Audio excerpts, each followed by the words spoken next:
All right, good afternoon, everybody. Welcome to the Wild Neighbors Speaker Series. This series is a collaboration with Travis County Natural Resources, who co-manages the Balcones Canyonlands Preserve with us, and a number of other private and public partners of the BCP as well. Before we get started, I wanted to introduce myself. I'm Jaya Torres with the City of Austin's Wildland Conservation Division. Today, we're happy to have Guin McDaid, who has been a wildlife rehabilitator on and off for the past 20 years, and possums are her animal of choice. She will present details about possums, habitat and behavior, life cycles, mating habits, as well as a long list of interesting facts about why we should protect and cherish our very own Texas marsupials. After the presentation, the City of Austin's Kate McCann will manage the Q&A session, so feel free to put all questions in the Q&A box. There will also be a recording of the webinar posted on Facebook and our YouTube channel as well. So on that note, I will stop sharing and hand it over to Guin. Okay. Can everybody hear me okay? Yes. Okay, great. So over 70 million years ago, dinosaurs roamed the earth. And while they are now extinct, one animal who shares the same land with the dinosaurs still exists today, and that is the possum. Despite its appearance, the possum is not related to the rat. In fact, the possum is a marsupial, or pouched mammal, and it's therefore related to other marsupials, such as the kangaroo or the koala. Like kangaroos and koalas, infant possums stay in their mother's pouch to nurse and develop. Possums, or more specifically, Didelphis virginiana, are the only marsupial in North America. The possum has an average lifespan of 1 to 2 years. This short lifespan is due in part to the presence of many predators, including dogs, cats, owls, hawks, and people. Pretty much any meat-eating animal will eat a possum, especially when they are juveniles. So what's the difference between opossum and possum? So technically, all the possums in the Americas are opossums, and the possums in Australia are possums. But for the purpose of this presentation, I'm just going to say possums because that's what everybody calls them.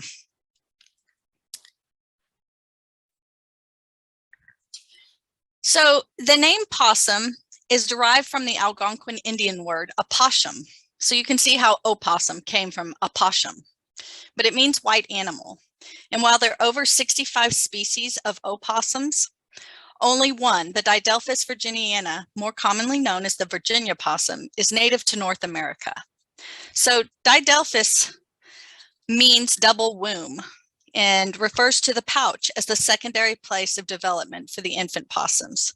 Virginiana refers to the state of Virginia, where the possum was first observed by English colonists. However, possums today can be found throughout most of the United States and portions of Canada and Mexico. So the possum range. So although its name might suggest otherwise, the Virginia possum can be found from Costa Rica to Mexico, as well as the United States, east of the Rocky Mountains, north of Ontario, Canada. This species was also introduced to the west coast of the United States and British Columbia and Canada, and is still expanding northward. One of the things that severely limits possums' range is cold temperature. They're extremely susceptible to frostbite on their ears, tails, and fingers. So here you can see this guy has lost the top part of his ears to frostbite. And in this pic, you can see this guy has lost the tip of his tail to frostbite. So their expansion into the more northern parts, I don't know if y'all can see my mouse, but these northern states, the New England states, and even into Canada, that's been a fairly recent event, as in the last 200, 300 years. And that's been facilitated by human settlement and the construction of barns in places where they could find shelter from extreme elements during the winter months, as well as the increased food that comes along with human settlements. So on to their appearance. Possums can range from very dark to very light in color. Most of the possums in northern parts of the United States tend to be lighter in color than the ones in the warmer southern parts of North America. Although I have come across almost solid black and solid white possums and everything in between just in Austin. The white possums are what is known as leucistic. Leucistic animals have a a partial loss of pigmentation, which makes it completely white or with only white patches of color. Leucism is not albinism. In leucism, something goes wrong with the cells that produce pigment, and that's how you end up with these white possums. So a completely normal possum can have all normal or average looking possums, but then have one leucistic possum, or two, as in this case here. And this mama in the bottom one only had one.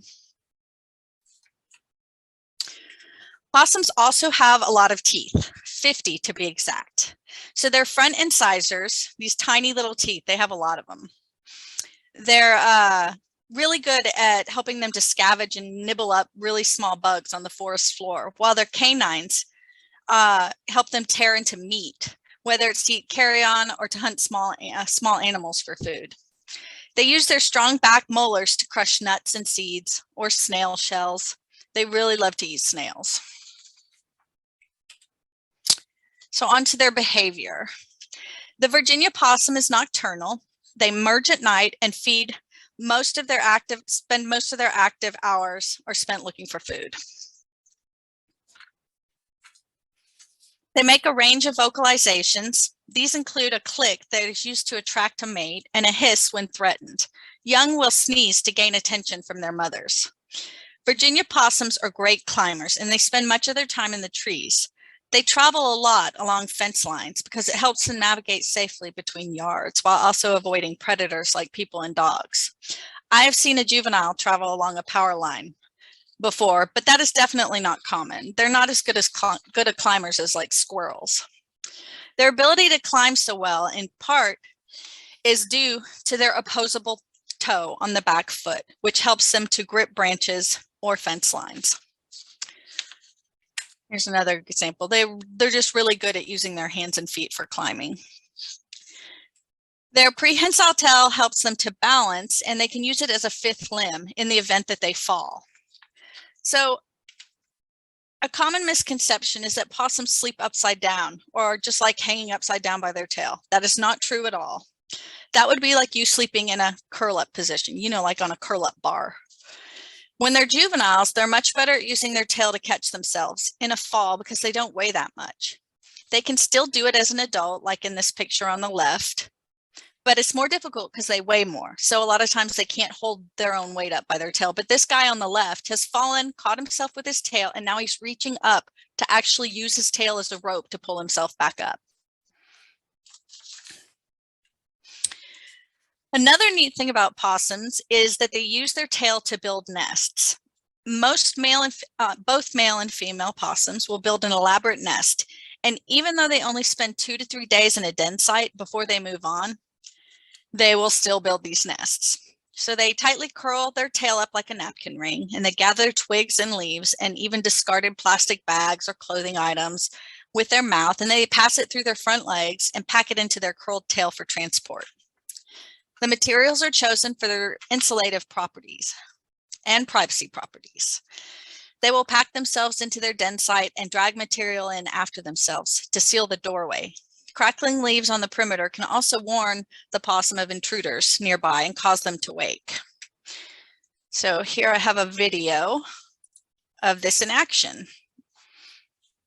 Here, this is a little possum in one of our BCP caves. And you can see he or she has got leaves, and she makes multiple trips. So this camera is videoing her doing this multiple times before she settles in for the night.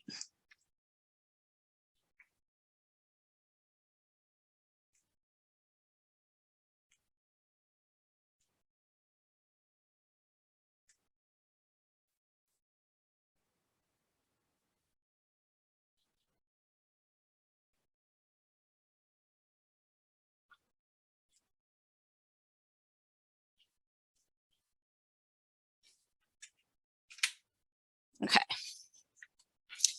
So the possum is a solitary animal. Most of the time they meet another possum, it will lead to a fight, especially between males, which are much more territorial than the females.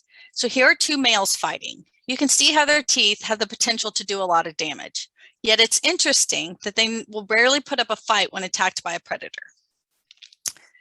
So possums do not hibernate, and they will be active even during the coldest parts of the year. They will skip going out to forage, though, if it's extremely bad weather, like during a heavy snow or freezing temperatures. They simply hunker down in either a burrow, a nest, or a shed, or under a house or under a porch. They will sometimes stay hunkered down for several days in a row if the weather is really bad. They store fat really efficiently, and they can live off that during extreme weather events. If they get hot, they will slobber on themselves for the evaporative effects. I've seen them do this a lot, given that we live in such a hot place, but I never thought to take a picture of this phenomenon. So let's talk about their defense behaviors. Everybody's heard the term playing possum. Well, the possum has an involuntary comatose-like state induced by extreme fear. Predators find the kill part of the stimulus to eat. Therefore, an inert possum does nothing to excite their appetite, and they will leave it alone, in theory. Somehow, the possum's body knows when the danger is past, and the possum comes to again. Many injured possums have been killed by well-meaning people who find a catatonic animal, and they assume they are dead, and they bury it. The best thing to do upon finding an injured or apparently dead possum is to leave it in a quiet place with a clear exit path. In minutes or hours, the possum will regain consciousness and escape quietly on its own. If it's really injured, though, Austin has an amazing place called Austin Wildlife Rescue, and you can take the animal there and they will give it vet care. So another thing that possums will do as a defense mechanism is drooling. They will work their jaw until excessive drool forms, and it's actually blowing bubbles out of its nose. Heavy drooling can cause the predator to think the possum is sick and consequently unappetizing. Another defense mechanism is called alligator mouth. So even before possums have teeth, when they're tiny little babies, they will gape their mouth open in a threatening manner. And the babies do not realize that this is only impressive when they finally have teeth. But this act alone will keep many predators, including humans, at bay. Next thing is anal gland secretions. So not surprisingly, there were no diagrams of possum anal glands, so I had to improvise on this one. Fear can cause a release of a greenish colored anal fluid. Possums cannot spray, and the only way this unpleasant smelling fluid can come into contact with you is if your clothes brush the anal area. It washes off easily.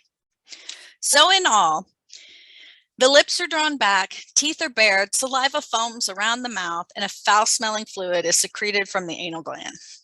Then they play possum. So although the word play suggests a conscious act, this defense mechanism is actually completely involuntary and an automatic physiological response to danger.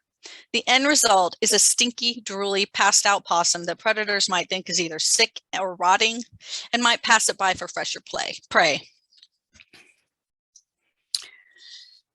So on to my favorite part, the reproduction. The breeding season for the Virginia possum can begin as early as December and continues through October, at least in the warmer parts of the US, with most infants being born between the months of February and June. A female possum may have 1 to 3 litters per year. During the mating season, as mentioned before, the male attracts the female by making clicking sounds like, and 11 to 13 days after mating, over 20 infants might be born, although the average litter consists of 8 to 9. So the infants are so small at birth. I know this is a blurry picture, y'all, but this is like a really hard picture to get. So they're so small at birth, 20 could fit into a teaspoon. They're literally the size of like a micro jelly bean and weigh approximately 0.13 grams. And at birth, the infants must make a long, here's a better picture. They must make a long journey from the birth canal into the pouch. The mother will lick a path with her tongue and saliva to smooth the fur down so that they can get in there. And when they're born, these guys don't have any hind limbs. They just have these front little hooks and a tail. So they look like embryos. So once the babies get into the pouch and attached to a teat, the teat will swell inside the infant's mouth, helping them to remain attached, providing a source of nutrition. On average, there are 13 teats in a pouch, and not all might be functional. So if more infants are born than the number of functional teats available, the excess infants will not survive. So here they are a little bit older. You can tell like they do open their eyes around 50 days. These guys here, you can tell their eyes are not open yet. So they're probably around 40 days in this picture. 40 days old. They've developed their hind limbs and their front limbs are fully functional now. Yeah. Here's another picture where they're starting to get their little bit of gray fur. The young will remain in the pouch for about 2.5 months. And so right here, these guys are about 2 months. So at around 55 to 70 days, the eyes open and they become too large to fit in the pouch. They'll climb onto the mother's back and are carried as she searches for food. At this time, the young are learning survival skills such as finding food sources and predator avoidance. And if one of the young becomes separated from its mother, it will make a sneezing sound to call her. She in turn will make a clicking sound. So the young are weaned at approximately 3 months of age and are on their own at 4.5 to 5 months when they're approximately 7 to 9 inches long from nose to rump. So that's like the size of a large rat. In a few months, they'll reproduce and continue this life cycle of the Virginia possum. So I just want to mention breeding season brings on 2 major consequences. First, the males extending their range to search for mates and are more subject to injury or death by cars, dogs, and other predators. Second, the females are laden with young and they can't run as fast, and they have to forage earlier in the evenings and later in the mornings. So that's when you might see them out, like not at nighttime. They risk exposing themselves to increased predation and more encounters with people, pets, and cars. So many times these mothers don't survive these encounters, but the young will survive in the pouch. So that's how they ultimately end up in the hands of like wildlife rehabilitators. So if you're ever driving and you see a possum during the months of like February through August, as breeding season basically, and she's a female, there's a good chance she has live babies in her pouch. And that's how most of the babies get turned into wildlife rescue. There's a lot of cases where dogs will catch moms, kill the mom, and the babies are left. But most of them are hit by car moms that the babies just survive.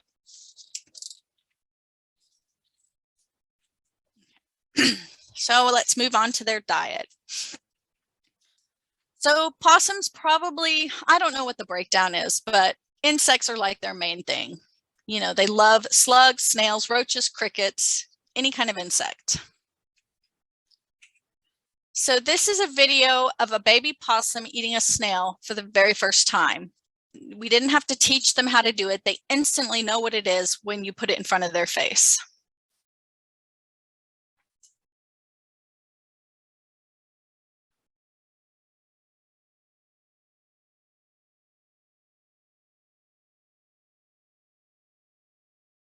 So they just crush that shell and eat the gooey part in the middle.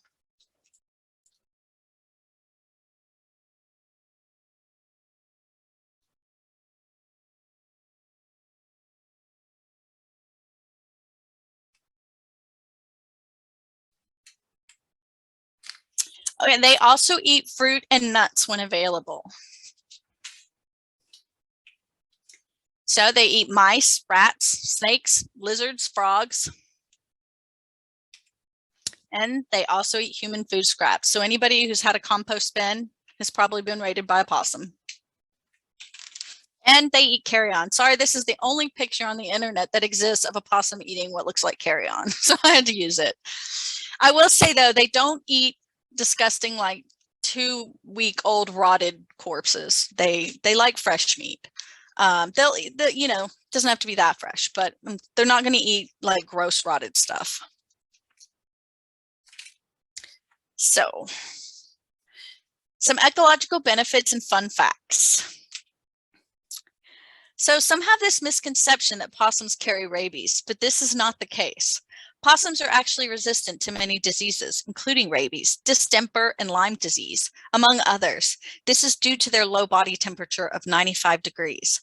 Viruses especially require a higher body temperature to survive. That is why these animals here are the most common vectors of the rabies virus. Both cats and dogs and foxes' natural body temperature is between 101 to 102.5. Both bats and skunks are around 99 degrees, with raccoons being around 101 to 103 degrees.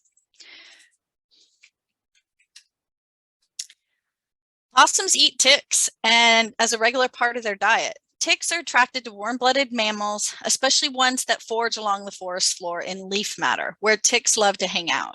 That means possums pick up a lot of ticks if they live in an area where ticks are. But possums spend most of their free time grooming and can detect almost immediately when a tick lands on their body. Possums will usually ingest the tick before it has a chance to draw blood, transmit a disease, or move on to another animal or human. So it's not that these possums are out there hunting ticks, but they are like tick magnets, and they will happily ingest whatever ticks they groom off their bodies. They use their hands and feet to groom themselves. So as mentioned earlier, possums are super resistant to many diseases like Lyme disease because of their low body temperature. So even if a possum is bitten by an infected tick, the possum's not likely to develop, transmit, or act as a carrier for Lyme disease. So in case you can't tell, this is a picture of a possum grooming. They will use their little hands and feet to comb and pick through their fur to clean it. I also showed you their teeth, and here they are again. And that is one good thing their tiny little front incisors are really good at, nibbling out tiny little bug-like ticks and fleas off their body. So here's a video. I didn't have one of an adult grooming, but I do have one of a baby grooming. And you can see they're very meticulous groomers. They like to get every inch of their body clean.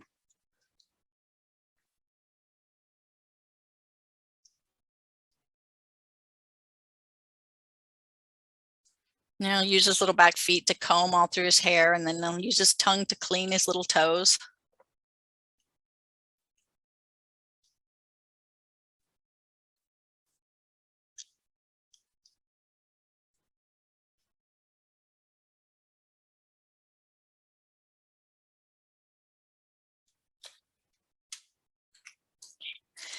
Another thing most people don't know is that possums are immune to snake venom, including venom from all 4 of the venomous snakes found in the US: copperheads, water moccasins, rattlesnakes, and coral snakes. Their blood contains a particular peptide, which is a small chain of amino acids, like a protein, that binds to the venom, rendering it ineffective. So while they aren't going to tackle a large rattlesnake, if they come across a small young one, which are more dangerous to us than the big ones because they're harder for us to see, they're going to kill it and eat it. Here is a juvenile one eating a copperhead in someone's garage.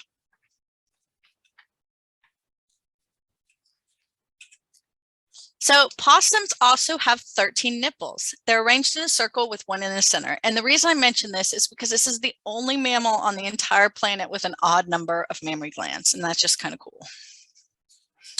Now, most of the time, possums won't have like 13 babies. I mean, they might have 13 babies initially once the babies crawl in there, but as they get bigger, they run out of room, and the weakest ones will get kicked out as the other ones take up more space. But here, I know this is blurry and a little disturbing when you first look at it, but here is a mama who has 13 babies who have successfully made it to the age of where their eyes are open. So soon they'll start riding on her back. And that's just really, that's kind of a rare thing. She's a very successful mama.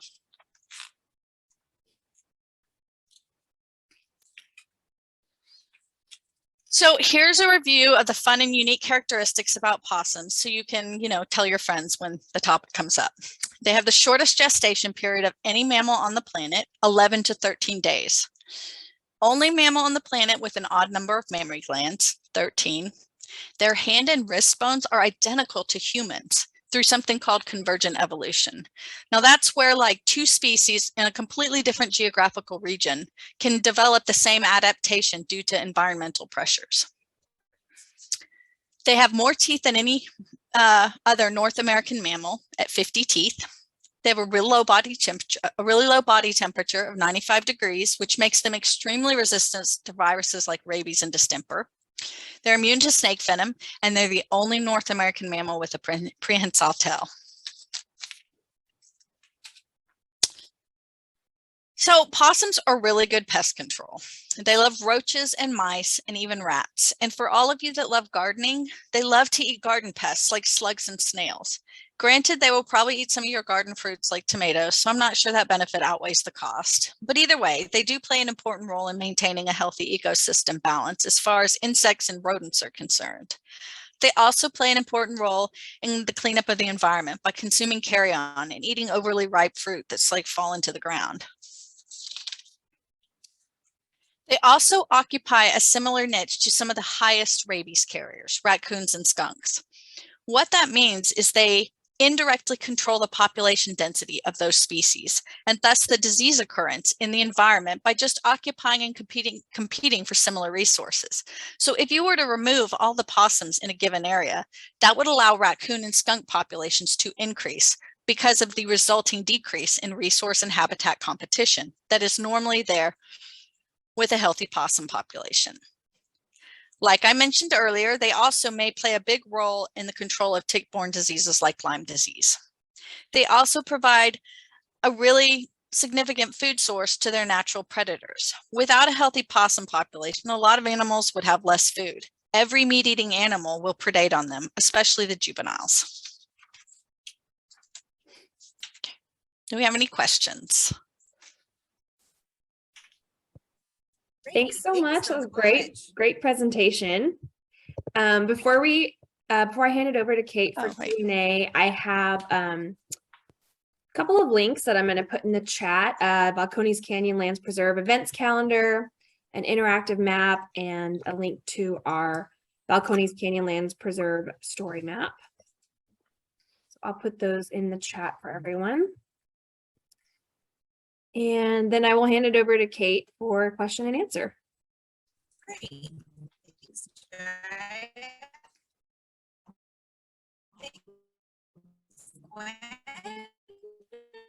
Oh, I can't hear you, Kate. I'm sorry. Fascinating. We've got a few questions for you. I might turn A. I'm sorry, can you repeat that? Great. The first question is, what is their social structure when they are not in the mating season? They're completely solitary. They don't socialize. Great, thanks. Well, I say that. The juveniles, of course, I mean, you can see there's like a pile on that mama. But as soon as they wean and go their separate way, they will never see each other again. Okay. Another great question. What is their primary sense for finding food? Sight, smell, hearing? It's definitely not sight. They don't have a very developed sense of sight. And in daylight, it's even worse. So it's definitely going to be smell and whiskers. You know, it's funny. I raised a non-releasable possum years and years ago that was born with no eyeballs. And so she had even extra heightened senses, but she could catch cockroaches and she knew she could shimmy up broom poles. So she was really, really good with her sense of smell and her whiskers. Her whiskers are what helped her to like detect air movement. So yeah, I would say hearing, smell, and whiskers. That would be their way of finding food the most. Great. So those whiskers are part of the superpowers. Yeah. Great. That leads into another question we got about your time rehabbing possums. So there were a couple questions. What is the strangest place you rehab possum? What is the strangest place? Yeah, where's the strangest place that a possum has come from to rehab? Let me think for a minute. Well, I once got an adult that a construction, I can't remember who brought it in, but the possum had a can of paint had been dumped on it. And this paint was an oil-based paint and it had dried over his head, his face, everything. And so it was really, really hard to deal with because you can't get oil-based paint that's dried off. We ended up having to shave him, and he had some skin damage, and but it was successful. I guess that's probably the weirdest, maybe. I don't know. There's yeah. That's great. There's another question about what's the most common reason, and you may have touched on this, but what's the most common reason that you would see possums in the animal hospital and the rehab? Definitely hit by car mamas. Definitely. And so I always encourage, because I love possums, and every time I see a possum hit by a car, I stop and I check its pouch for babies. And if those babies have even the slightest amount of gray fur on them, then they're salvageable. Now, if they're pink and, they're super tiny, like the size of little baby mice, you usually can't save those because you have to be able to stomach tube them. So yeah, I forgot, what was the question? You answered it perfectly. Okay, good. Yeah. It's mom's hit by car. The second most common one would be dog attacks. Dogs will get the mama possum, and then the babies will survive, and the owners of the dog will bring the babies in. Great. We're gonna move to more positive questions in just a minute, but we had a couple more related to kind of what happens to possums in trouble. So there's a question about what happens if animal control is called on a possum. Do they just move them or take them to a rehabber? And feel free, if you're not sure of the answer, you don't have to know. But what do you know about what happens if animal control is called for a possum? So I know that a lot of it depends on the animal control officer. If the animal control officer has a good heart and they want to see this possum be successful, then they will either just relocate it to a suitable area, or if the possum is injured, which a lot of times when the possum gets caught in a cat trap, they will injure their nose. Like, I want to go back to this because I have a really good, is my slideshow still on the screen? Yes. Okay. Here we go. This guy, this mama here was caught in an animal control trap, and she damaged her nose trying to get out. And that's what that wound on her nose is. And so that animal control officer also knew she was pregnant, and so he brought her into wildlife rescue. So a lot of times the animal control officers will bring the possum in if they're injured at all, or a lot of times they will release them somewhere. Now, if they get them in a neighborhood, they might not want to re-release them in the neighborhood, so they'll bring them to wildlife rescue. Thanks. So yeah. Our next question is about how can we tell if our opossum population is healthy, too many, too few? That's a really good question.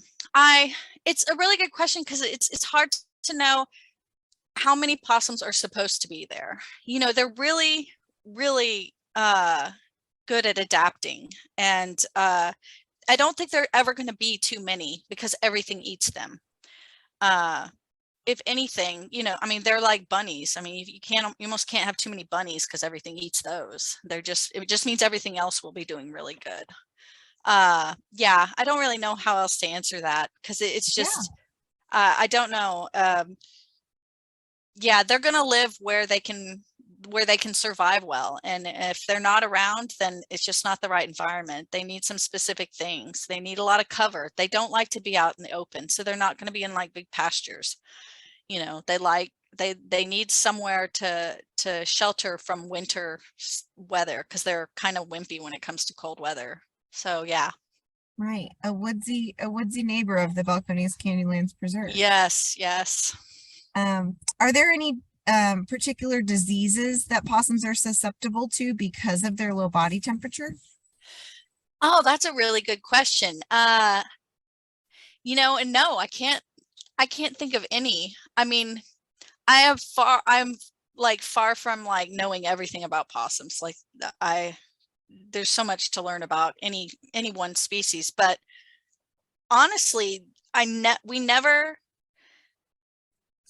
don't know of any disease related to their low body temperature because it makes it hard for bacteria and viruses to survive in them. They're really, really tolerant to like toxins, poisons, and things. And that goes probably somewhere along lines over the snake venom. but yeah, the only thing that we see in possums that's like a disease, we see something called necrotizing fasciitis, which is a flesh-eating bacteria. They are susceptible to that when they're young, and it's something that can get into a wound if they have a wound and their immune system is really low. It's kind of like, I don't know if it's exactly comparable to a staph infection, but it does similar things. It just eats the flesh. Other than that, yeah, we don't see them with, we don't see them with diseases. We don't even, wildlife rescue doesn't even vaccinate them. So like when wildlife rescue releases, they rehab and release things like foxes, raccoons, skunks, they give them all distemper and rabies vaccines before they release them. And possums, we don't even do that. Wow. Wow. Here's a question that made me smile. Can possums swim? Yes, yes, they can swim because they're just so fatty. They're like these, they store fat really well. And I don't know if that's why they can swim, but you know, fat floats. So, but yeah, they can all swim. They don't do it for fun, but they can totally swim. That's great. Another question about just, do they drink water?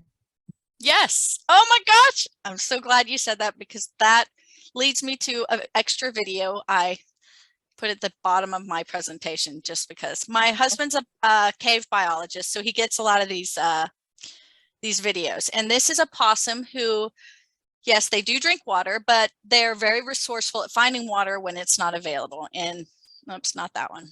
Here we go. This is a video of a possum in a cave being really resourceful, and he's licking the condensation off the cave wall for his water.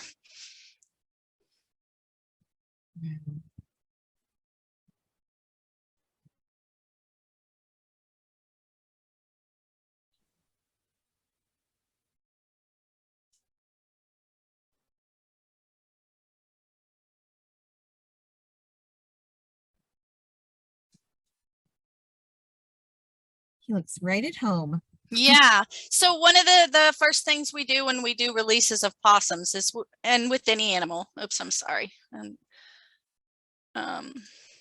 Is we always release in a place where there's water year round, because they do need water. Yeah. What is the best way if a possum is not in a cave or its natural habitat, if a possum is in your house or under your house, do you have suggestions for people who have possum neighbors closer than they'd like them to be? Yes.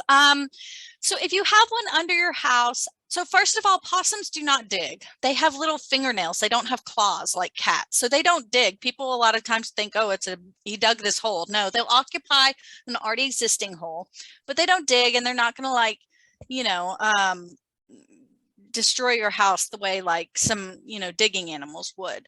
But they will go under your deck, or they will go under your house as a place to rest. They never stay long though. So if you can just tolerate them, you know, they're going to move on in 2 to 3 days. Now, if you really want them to leave, one method you can use, and it works every time, this will work for skunks and raccoons too, who have taken up residence under your house or even in your attic, is you can put a radio with, like, turn it on to a talk radio station, put it under there and turn it up.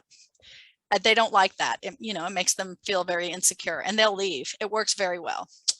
And another thing, if you have a dog and you want to get the possum out, I mean, sometimes you can call animal control, but they usually won't do it unless the possum is in the house. I mean, I would just go under there and remove the possum myself, but if you're not really used to doing that or trained to handle them, I probably wouldn't do that. But if the radio suggestion makes so much sense. That yeah, seems like a really non-invasive way to communicate that you'd like them to leave. Yeah, and it's super easy. Put it on like talk radio, and it works very well. Great. And somewhat related question is, are possums ever aggressive towards humans? You know, it's very rare, but I want to say no, never, but that's not true. Sometimes a male who is in breeding season, who is territorial, they might be more aggressive to like a predator, not a predator, but like I don't know. It's hard to say. I've never had a possum be really aggressive with me. Like in a wildlife rescue setting, when we have injured possums and stuff, they'll do the growl thing, they'll show their teeth, they do all that. But as soon as we put our hands on them, they kind of freeze every time. You know, they're just their defense mechanism is to make a big show, but then yeah, I've never ever had one or heard of one like chasing someone down. Yeah, great, thanks. Another question, would a nursing mother ever raise rescued babies from another mother? Oh, I'm so glad that was asked, because yes, they would. And I know that to be true because, well, for two reasons. I've seen a video of a mama possum who had 15 babies on her back. She could not have had all 15 of those babies because they only have 13 nipples. And two, we have at Wildlife Rescue have transferred babies from one mama to another multiple times, and that's been successful. You just slip them in the pouch, and I don't know if that she doesn't notice or that she just doesn't care, or you know, they love all babies, whatever. Thanks. Here's a question.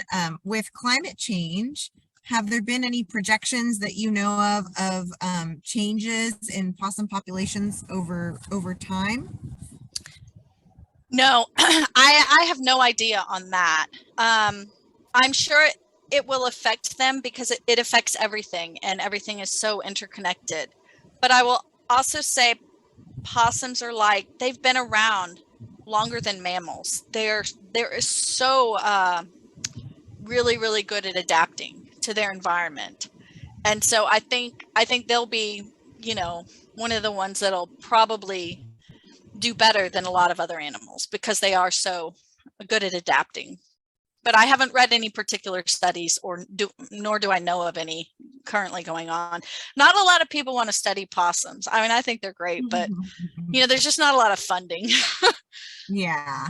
And they are mammals. You were saying they're some of the mammals that have been around the longest. Yeah, well, when I said they're longer than any mammals, I meant placental mammals. Sorry. Got it. No, that's okay. So they've been around since before placental mammals. Here's another question for you. I've seen many possums but never touched one. Are their adult hairs stiff like a dog or a cat, or soft like a dog or a cat?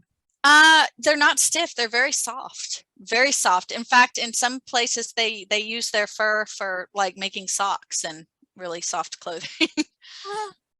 Yeah. So yeah, it looks like it's coarse and wiry, but they're very, very soft. And then this is a comment from one of the people who's tuned in that I really enjoyed. They leave amazing tracks. You can really see that opposing thumb on their back feet and their front toes spread out like rays of the rising sun. Oh, yeah. That was sweet. Yeah, to really know a possum track when you see it. Yeah. Good. Well, I think that concludes all of our questions. Oh, one more. So glad to learn more about possums. Have always felt an affinity and never wanted to harm the ones that come to my garden. Now I have plenty of reasons to appreciate them. Thank you. Oh, thanks. Yeah, well, thanks everybody. Really great questions. I learned a lot. It's always fun to hear Gwen talk about possums.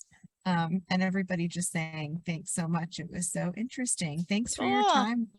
Yeah, thanks for coming, everybody. Jaya, anything else we need to share before we tune out? I don't think so. That was wonderful, and I'm really glad we got all those questions. So this is great. Thanks so much. Yeah. Great. Thanks. Bye, everybody. Bye, everyone. Bye.